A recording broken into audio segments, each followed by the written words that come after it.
This is a remix. Prepare for launch in 3, 2, 1. Dito tayo sa maliit na gubat ng so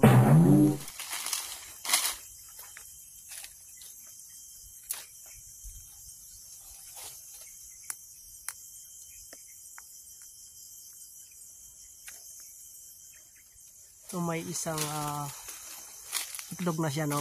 So tingnan lang natin kaya next week kung ilan na yun. So ito yung mga pagkain dito.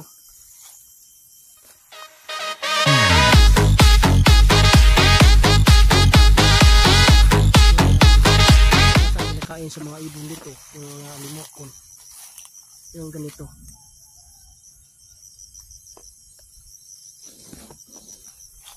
Itong ganito, no? Yan,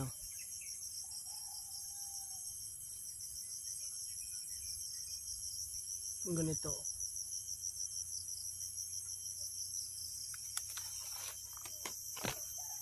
So ganito ang kadalasang kinakain ng mga ibon dito sa amin, kaya sila malalaki.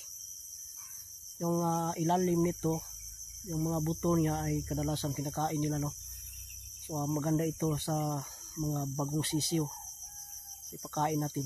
So ganito lang ang pag-alaga ng mga bagong sisiyo, no? Hindi lang feeds palati ang kinakain nila. Kailangan na may marunong kayo maghanap ng kanilang pagkain para mga matatapang sila, no? At hindi sila maamo pag ganito ang padalasang pinakapain mo. So yung ganitong mga pagkain sa gubat, para masanay sila pag kawalan mo na, so masanay sila sa mga pagkain dito sa gubat. So ganito ang ginagawa ko sa mga sisiyo, no? Para pag malaki na sila, mag-breed na sila, so madali lang silang makahanap ng pagkain dito sa gubat, hindi sila mamamatay. So ito ang ginagawa ko, no? Dito lang muna tayo, no? Yung bagong sisiyo na manatad, no? Mga dalawa. Tingnan natin kung pisa na ba, no? Dali lang itong mapisa sila, no? Tingnan natin kung ano na ba yan.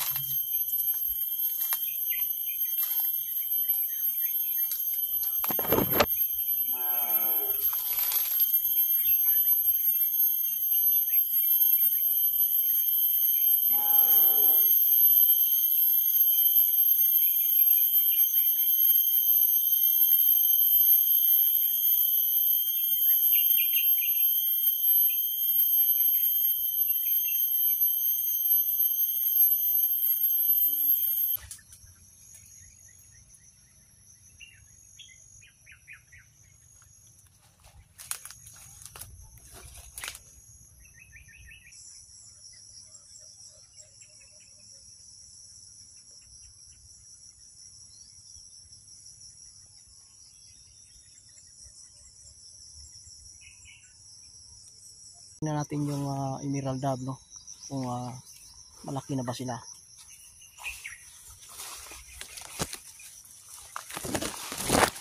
So pwede naman natin kunin pag malaki na.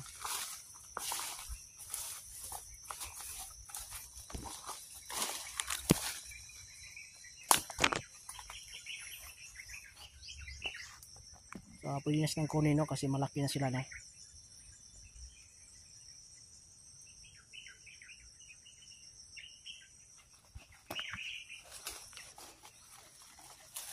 Alagaan. Dadalhin natin yung pugad para masanay sila sa pugad, no? Dadalhin natin yung pugad, no? Para masanay sila.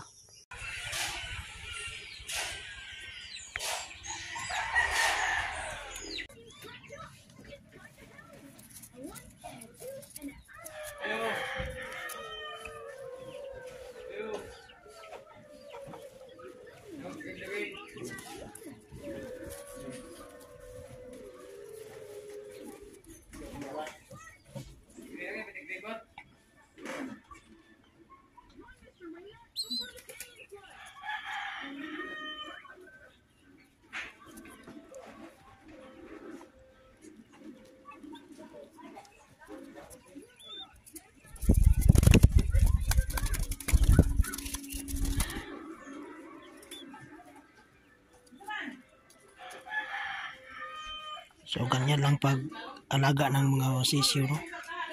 So, ganito lang pagpapakain, simple lang. So ito lang ang ikabubuhay nila, no? Wala nang ibang pagkain na madali silang mabuhay. So ganito lang ako mag-alaga ng mga sisiyo ng manatad at limoko, no?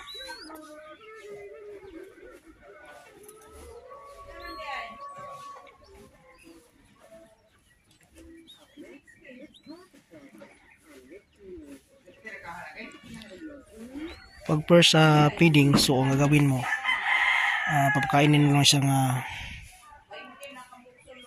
7 pieces at saka 8 at saka 6 para hindi siya masyadong mabalunan. Yan.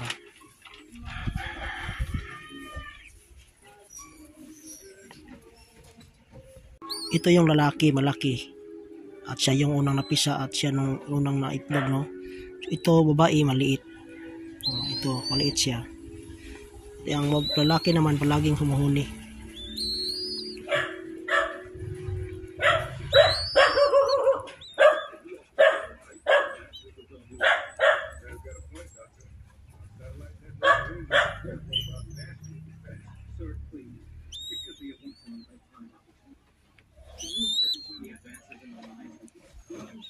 Ito basain mo lang ng tubig, no?